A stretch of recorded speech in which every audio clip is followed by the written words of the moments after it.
మనష్షే ఒక అద్భుతమైన ఆత్మీయునికి జన్మించాడు. అతడు హిజ్కియా కుమారుడు. చిన్న వయసులోనే రాజుగా పరిపాలించే భాగ్యాన్ని దేవుడు అతనికి అనుగ్రహించాడు. అంతేకాదు, మిగిలిన రాజులందరికంటే అధికముగా 55 సంవత్సరాలు పరిపాలించే ఆధిక్యతను దేవుడు అతనికి అనుగ్రహించాడు.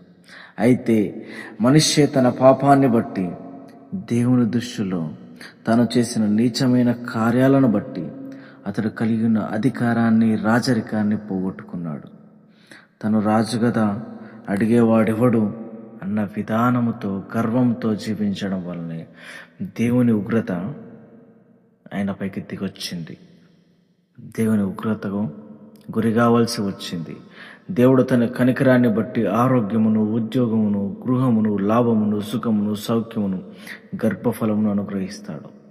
వాటిని పొందుకున్న మనము దేవుని పట్ల కృతజ్ఞత కలిగి జీవిస్తే మరింతగా, మరీ ఎక్కువగా ఆశీర్వదించబడతాము. అలా కాకుండా మనుష్య వలె గర్విస్తే, మనుష్య వలె ప్రవర్తిస్తే, మనుష్య వలె దేవుణ్ణి విడచి పాపములో ప్రయాణిస్తే నష్టపోతాము, కష్టాల పాలవుతాము. దేవుడిచ్చిన ఆశీర్వాదాన్ని గర్వంతో పోగొట్టుకున్న మరికొందరిని చూద్దాము. సౌలు రాజ్యాన్ని కోల్పోయాడు. ఇజ్రాయేలుకు మొట్టమొదటి రాజు, కానీ గర్వించి దేవునికి అవిధేయుడై సింహాసనాన్ని, ప్రాణాన్ని పోగొట్టుకున్న వ్యక్తి. అలాగే ఉజ్జియా ఆరోగ్యాన్ని కోల్పోయాడు. యాజకులు మాత్రమే వేయదగిన ధూపము రాజు గర్వముతో తానే వేసి కుష్ఠరోగము కొని తెచ్చుకున్నాడు. నెబుకద్నెజరు అందాన్ని కోల్పోయాడు. తాను నిర్మించిన పట్టణంను బట్టి గర్వించి సింహాసనాన్ని, ఆకారాన్ని కోల్పోయి వింత జీవిగా అడవిలో సంచరించవలసి వచ్చింది. హామాను ప్రాణాన్ని కోల్పోయాడు. మర్దెకై తనకు నమస్కారము చేయలేదని గర్వించి యూదులకు హాని చేయబోయి ప్రాణాన్ని పోగొట్టుకున్నాడు. సంసోను దేవుడు తనకిచ్చిన బలాన్ని, దేవుడు తనకిచ్చిన గొప్ప జ్ఞానమును దేవుని కొరకు కాకుండా స్త్రీల వైపు లేదా దేవుని ఆజ్ఞలకు, దేవుని మాటలకు వ్యతిరేకంగా ప్రవర్తించి తన బలాన్ని కోల్పోయి చివరికి శత్రువుల చేతిలో, శత్రువుల గుంపులో చచ్చిన వాడుగా ఉన్నాడు. ఈరోజు నీవు, నేను దేవుడిచ్చిన ఆశీర్వాదాన్ని ఎలా వాడుకుంటున్నాము? దేవుడిచ్చిన ఆశీర్వాదంతో మనము గర్విస్తున్నామా?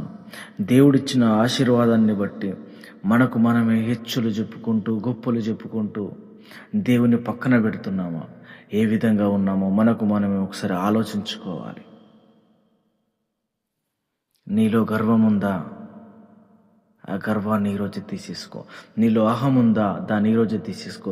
ఎందుకంటే దేవుడు నిన్ను ఆశీర్వదించాడు కాబట్టి నువ్వు గర్వించదగిన వ్యక్తివి కాదు.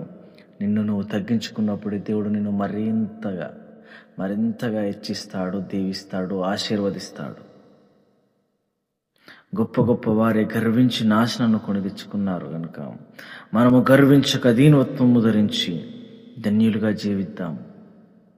సామెతలు చెప్తుంది కదా, సామెతలు 16వ అధ్యాయం 18వ వచనం, నాశనమునకు ముందు గర్వము నడుచును, ఘనతకు ముందు వినయము నడుచును.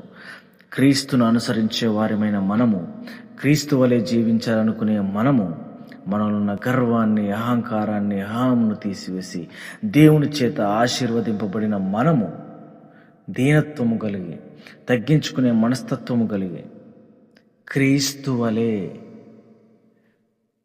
క్రీస్తు కలిగిన మనస్సును మనము పొందుకొని ఆ విధంగా నడుచుకునే వారిగా ఉందుముగాక. ఆమేన్.